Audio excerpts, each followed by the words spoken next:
people, CzarThwomp here, and welcome to episode 47 of Ace Attorney Investigations 2. Last time, we basically were doing more cross-examining. We brought Dr. Young in to confirm about the autopsy report, and she confirmed that it was indeed falsified. And now we're going to get to the bottom of it. Yeah, it's just three stooges, just all this abuse. I don't know. But Granny, I can't say that! Miss Jensen, if you are trying to keep the truth in the dark, then... in place of the goddess of law, I shall hear your confession. Judge Courtney is talking with Dr. Young in private. What? Is this true? Understood. I shall convey your words to everyone else, Dr. Young. I promptly relayed the officer's report orally to that child. It seems my granddaughter must have mucked it up when she was writing it down. Wow, she mimicked her voice perfectly. There was no need for her to go that far, though. In other words, the contents of the autopsy report have been falsified. By your hand, Miss Jensen! Ooh, I... With that, we've proven that the wound on her head came first, followed by the chest wound. Miss Jensen, why did you falsify an autopsy report? Hold on a sec, she never said she falsified it, you know. She just made a teeny tiny mistake when she wrote it down. Post-mortem and antemortem sound kinda similar, you know. Just like how people call me saintly. Even though we know that I'm really diabolical. Now, complete opposites! That's the very definition of falsification! Not falsification, Edgeworth! Updating! I thought Von Karma taught you that! Miss Jensen, why would you lie? Kate, ow! I want you to tell me too! Why would you do something like that? Granny, but Because you falsified the autopsy report, Kate fell under suspicion. Tell me why you did it! I can't say. I just can't say it. Not I don't want to say it, but I can say. You're all a bunch of bullies, you know. Ganging up on this poor girl who loves her grandmother so. She's totally unrelated to this. I think we can forgive her for one tiny mistake. That's to be in place. With every sentence, he gets more diabolical. That won't do. Aren't you the one with the most to lose if she testifies? What are you saying? You see, as a former prosecutor, you have to speak a little more clearly, you know. Very well, as you wish. I shall answer clearly. Miss Jensen played an essential role in this case. She was the victim. Miss Jensen also had the autopsy report in order to assist the true culprit. Ow! This girl's an accomplice? What's your basis for that claim? It was impossible for a single person to commit this crime in the first place.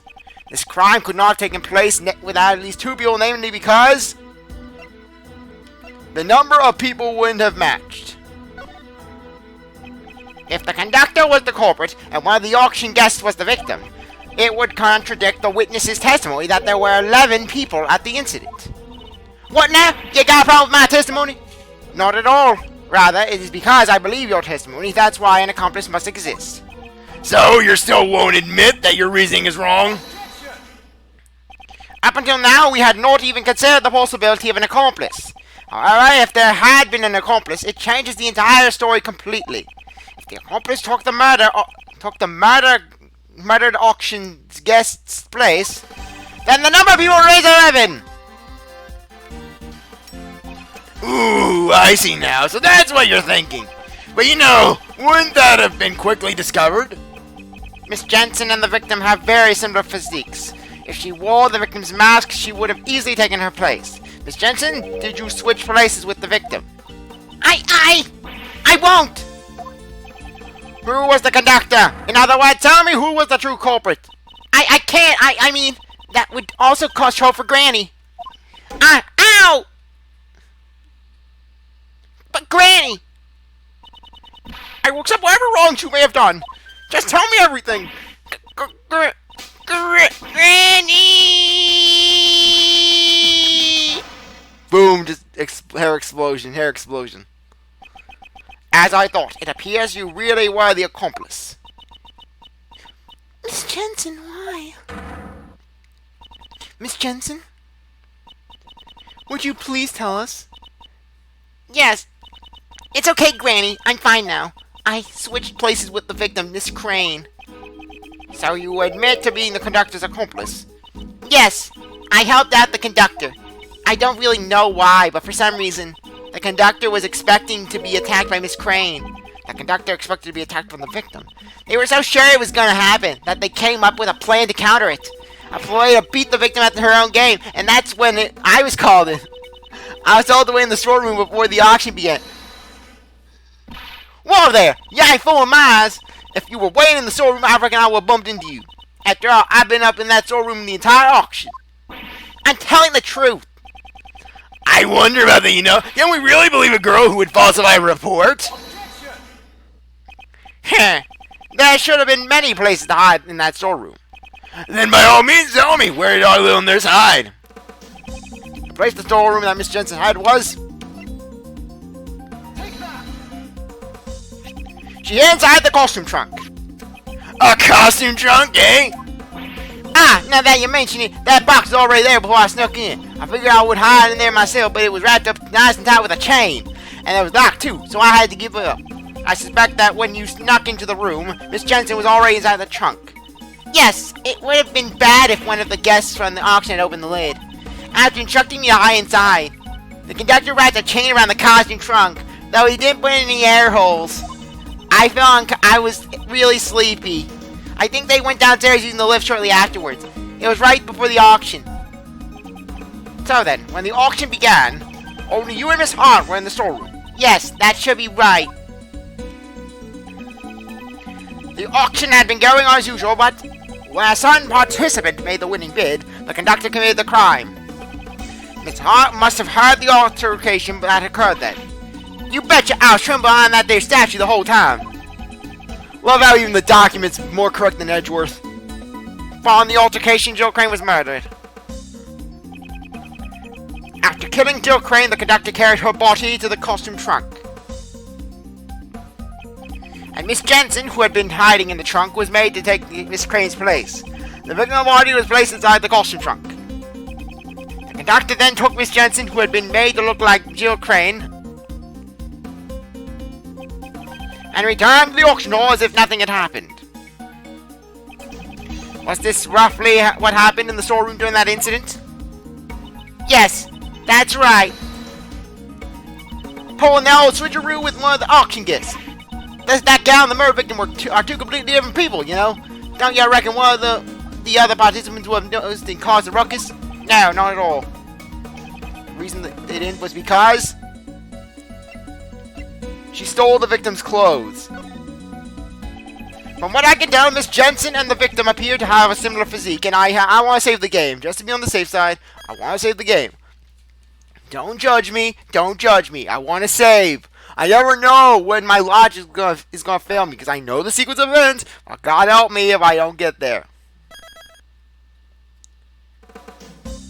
Furthermore, there was a rule requiring a mask to be worn during the auction.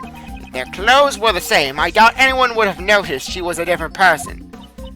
Yes, I blended right in. I bought Miss Crane's clothes and... Ow! You mustn't embarrass the dead like that! I know! I also thought it was pretty heartless to leave her exposed like that. So when the conductor wasn't looking, I covered her up with the raincoat that was up for auction after he, did some things to her body with his finger. I don't want to go into detail, but he did some really, really disturbing things with his finger, and I mean, really disturbing. You, out of curiosity, how familiar are you with Kermit from the Muppets? So she was the one who put the victim in the red raincoat on the victim. And then the auction resumed as if nothing happened. I reckon I took the picture of her in the red raincoat after that. That'd make all the facts line up. After I took that photo, I went over to the lift to sneak a peek down below. I witnessed the 11 participants, and then I hightailed it back behind the statue. Don't tell me. You were hiding there the entire time until we found you. Nah, that's... How should I put it?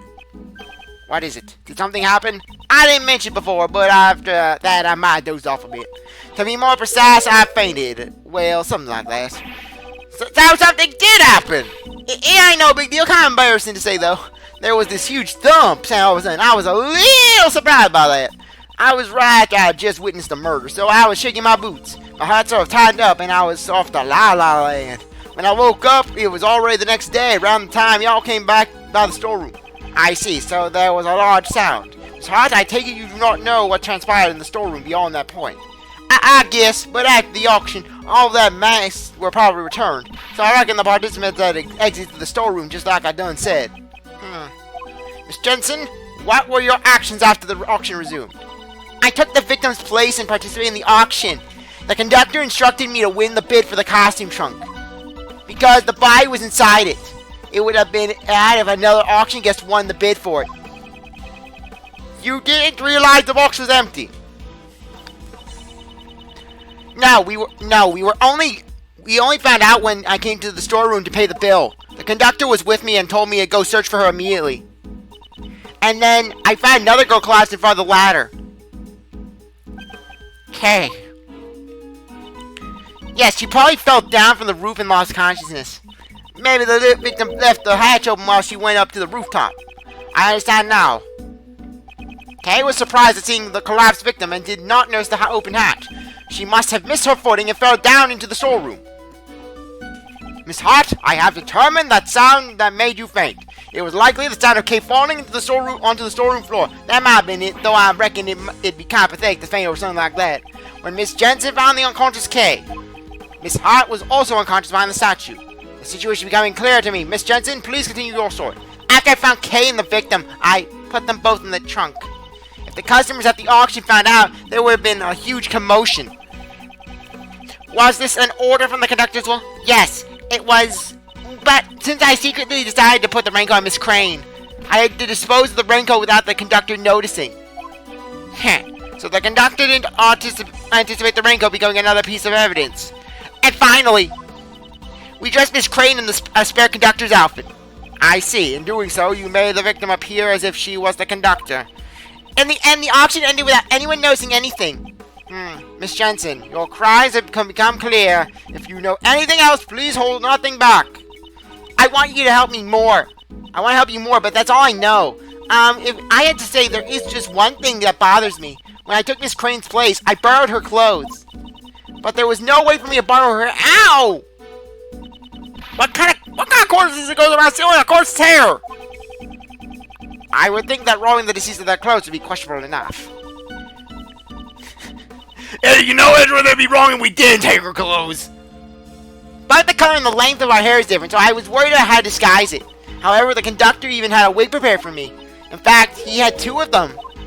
Inside the costume trunk, there was both a straight wig and a wavy wig. 2 wigs. Why were there 2? Who knows? Maybe it was a precaution in case the victim had changed her hairstyle. I ended up using the straight wig to match Miss Crane's hair. So that means the wavy wig was left unused. Is that really all you know? Yes. Yep, that's all I really know. So that means you don't know who the conductor is. I'm sorry, I only know what that person as the auction conductor. I never saw that person without a mask on.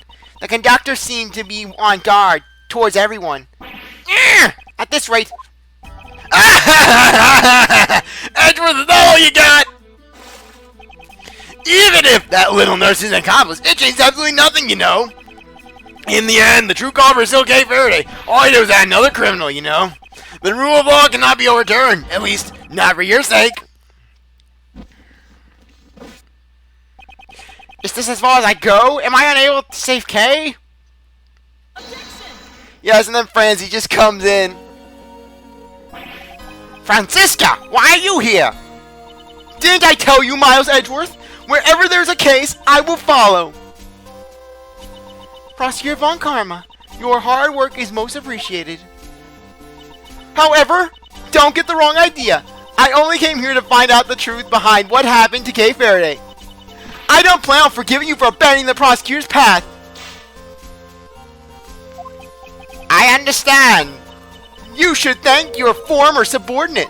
He gave me some valuable information which may save Kay Faraday. Detective Gumshoe did? Listen well, Miles Edgeworth. Will be the final piece of evidence. Jill Crane suffered the wounds on her head first.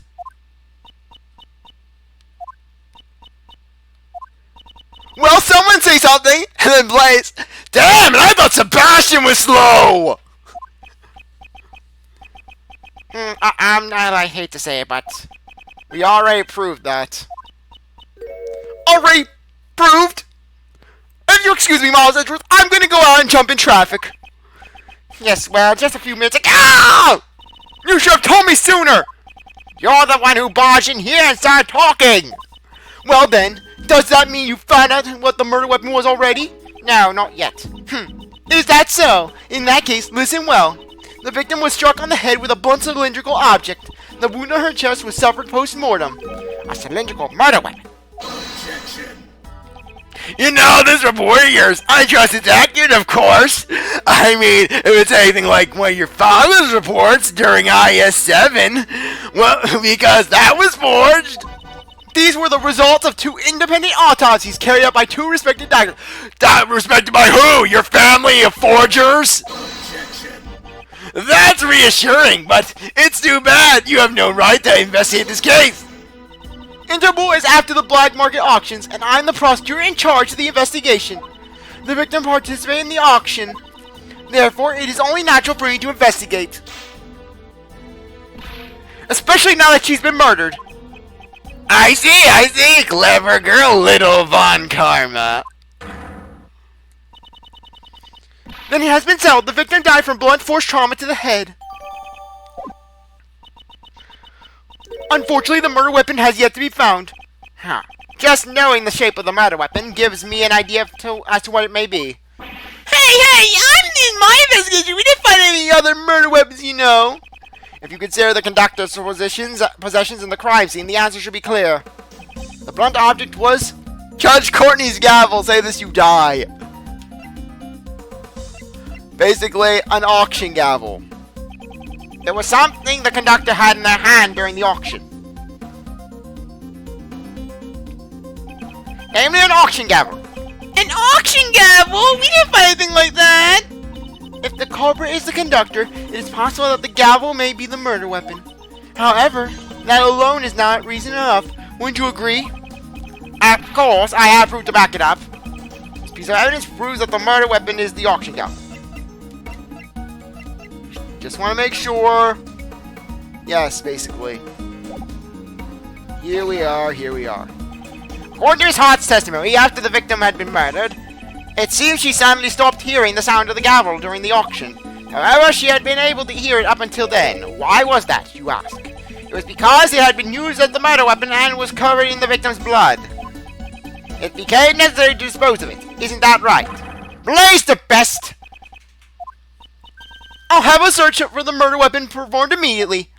Good luck, you'll never find it, because you see, I hid it in a place no one would ever search for. And then meanwhile in the garbage dump, just underneath Manfred's old mattress, where the Kodofian files are located, on the Kodofia's past, they're located, is Manfred's, is basically the auction gavel. I hid it there. You gotta work as hard as you can while you're young, you see. He's completely confident that we won't find it. Yeah, because it's under Von Karma's mattress. You see, I hid things under his mattress all the time when he was still roaming free. And then Manfred went like, why does my mattress constantly feel lumpy? Well then, while the search for the murder weapon continues, I hereby call for a brief recess. To be continued. Okay, we're getting towards the end of things.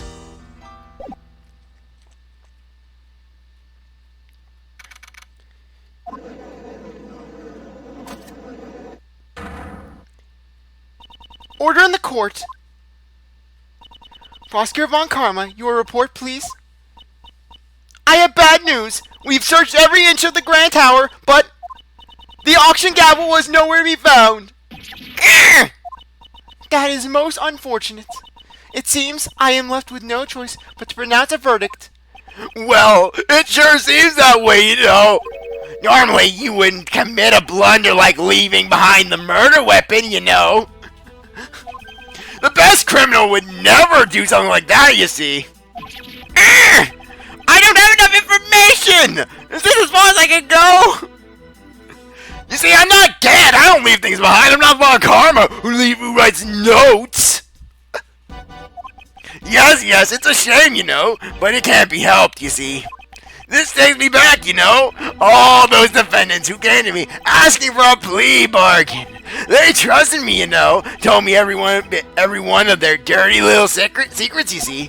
And then when it came for the trial, I get them sentenced to life in prison. They were all completely dumbstruck, you know. Each and every one of them. Oh, how I wish you all could have seen it, you know. The stupid look on their faces. And then we get to basically one of the grand apexes of Blaise. Blaise just won a good chunk of his victories through abusing the plea bargain system. Just betraying through the plea bargain system. Not even Manfred ever stooped that low. Not even Manfred. Sure, Manfred will force confessions. Manfred will forge evidence. But at least he doesn't give his defendants hope.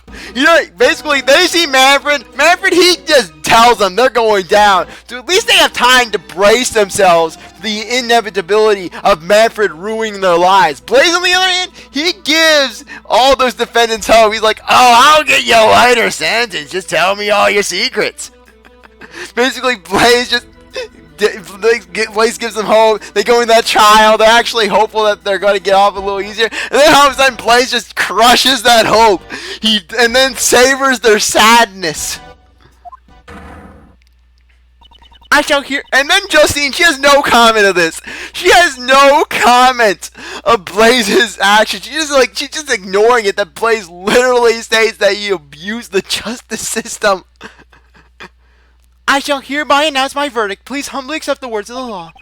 There's nothing more I can do with this. Both Kay and I. If only we had some evidence. I never thought that I would be passing judgment on you like this. Is this the end? The defendant, Blaise the Best, I hereby indict you. What? What? Oh, what's gotten into you all of a sudden? Oh, great, another one's trying to act all morally just. Well, gonna have to squash that out. There goes my evening. I have here documents regarding a certain case. The IS-7 incident, a case that happened 18 years ago. Documents, you say. Why would you suddenly... Wait, you don't mean... On the day of the crime, the record of your keycard being used was because I came to this room to fetch these documents, of course. Although, when I entered the meeting room, it seemed it was before the black market auction had begun. At first, I told you that I came to gather documents about you, Prosecutor Edgeworth. At that time, I simply could not tell you the truth. What are you doing, Justine? Why are you dissing Pops? Without any base bias, this is slander! That was a wonderful remark, Sebastian. Huh? Really? Of course there is a basis. During the case 18 years ago, Prosecutor Manfred von Karma fabricated information regarding the body. That was because the body of the sculptor Isaac Dover had been stolen. Papa fabricated information about body? What do you mean? Really? Yeah, and then I love how Franziska, she never even learned about Manfred's dreaded penalty. Manfred never told anyone about his penalty. Even Grossberg knew about this penalty, yet Franziska didn't know. Detective Blaise, who handled the initial investigation, reported that the body had gone missing. However, in order to deceive Prosecutor von Karma, there was a person who purposely did not report to him that the body had disappeared. What? What did you say? That person would not forgive those who defied him, nor would he allow others to hold power. He would use any means necessary in order to bend others to his will. And then, also 18 years ago, Director Young was ordered by a certain individual to write a fake autopsy report. Dr. Young was the one who wrote the autopsy report for the IS-7 incident? Please wait! Granny didn't do anything wrong! She was ordered by that person. She had no choice but to obey. That person. That person was the chief prosecutor at the time.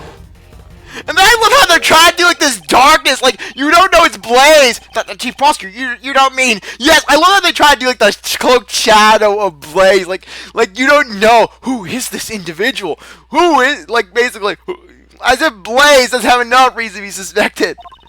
The chief prosecutor who gave Papa his first penalty? And then Blaise, it was none other than you, Blaise the best. Yes! Basically, Blaise is Blaise fabricated an autopsy report. Manfred did nothing wrong intentionally, and because of that, Gregory is dead. Gregory died, and then basically, what's even funnier is how you know how Justine said that basically she hated people who Blaise would not allow anyone to defy him. Well, remember back in basically Turnabout Reminiscence, I believe the case is called, where basically you show Manfred the prosecutor's badge, and he tells how he's constantly going around the prosecutor's office telling people to put their badge in their pocket. And notice how Blaise wears his prosecutor's badge on his lapel. Basically, from this, we can actually infer that DL6 occurred, that Gregory died, that Edgeworth was orphaned, that Edgeworth had 15 years of thinking that he committed patricide, because Blaise because Blaise was angry that Manfred called him unfashionable. Yes! Let that sink in! There is a very good chance that basically Gregory is 6 feet under because Manfred had the audacity to insult Blaise's fashion sense. And then they'll really sink it to Manfred. Hell, that's why I wouldn't be surprised if basically Blaise, the reason why he wears so many prosecutor's badges on his attire is because it's just a middle finger to Manfred. He became the PIC chairman around the time of the first game. And Manfred, he's plotting his revenge scheme and turn out goodbye. Hey, Von Karma, notice anything different about me? You. I'm not the best! Why are you wearing more prosecutor's badges? Make yourself look more unfashionable? Yes, Von Karma. And then Blaise, he doesn't even deny, he's just enjoying the show. He's thinking, how am I gonna kill Justine? Giant truck, anvil, making her listen to Sebastian until she kills herself? Ooh, that latter one seems really good. What are you saying? Pa should never do something like that! Sebastian, we do not need your opinion right now. We never needed it. Blaise the best, do you have a rebuttal? Fabricating stuff about the body. Von Carmadale had his own, you know, with his 1-2 forced confession, 1-2 updated autopsy report, 1-2 your only job is to swing that gavel and declare my guilty verdict. Most of mine, the autopsy report. Young, you would actually do something like that? Man, you really did some terrible things behind my back, you know. Seeing as how all the parties concerned are here today, we should ask them directly. Please wait, Granny is... Ow! Granny, I'm sorry. I knew, that's why I... Yep, because if I didn't, he said he would expose you. If I didn't assist in the crime, Granny would be prosecuted. That's what that man, the conductor, told me. So, Miss Jensen was being threatened. Was the conductor who threatened you Blaise the best? We'll answer that next time. Anyways, I really appreciate you sticking around to watch the episode. Sure, if you want to go back for the next one. If you like the video, like, subscribe, comment, share, do everything you want. I'll see you later. Bye.